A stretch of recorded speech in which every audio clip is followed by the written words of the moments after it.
Exercice sur les parallélogrammes. Premier exercice. Rappel de l'énoncé. On doit démontrer une égalité de longueur. Je prends le temps de réfléchir pour choisir la bonne propriété.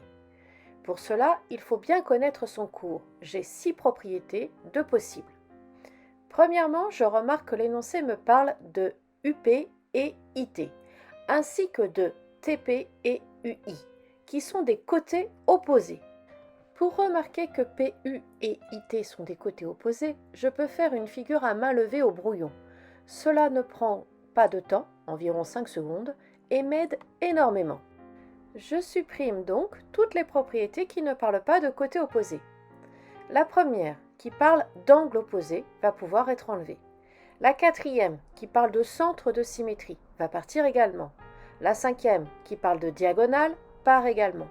Et la sixième, qui parle de la somme des angles consécutifs, va partir. Il me reste donc 2 propriétés.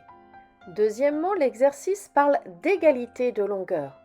Donc, je supprime la propriété qui parle de parallèle. Je choisis celle qui parle de longueur.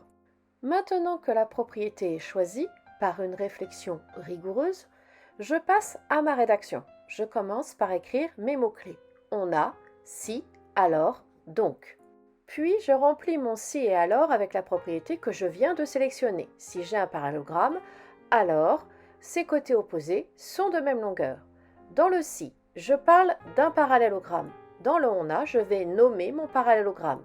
PUIT est un parallélogramme. Dans mon alors, je parle de côtés opposés. Dans le donc, je vais nommer mes 2 paires de côtés opposés, qui sont UP et IT, et la deuxième paire, c'est TP et UI. Dans le alors, je parle de même longueur. Dans le donc, j'écris que UP est égal à IT et que TP est égal à UI. Exercice 2. Rappel de l'énoncé. Cette fois-ci, nous devons démontrer des parallèles.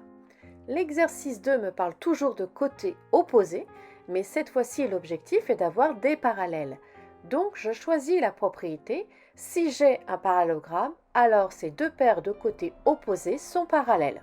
J'écris mes mots-clés et je remplis le si et le alors avec la propriété que je viens de choisir. Si j'ai un parallélogramme, alors ces côtés opposés sont parallèles. Dans le si, je parle d'un parallélogramme. Dans le on a, je nomme le parallélogramme, PUIT. Dans le alors, je parle de côtés opposés.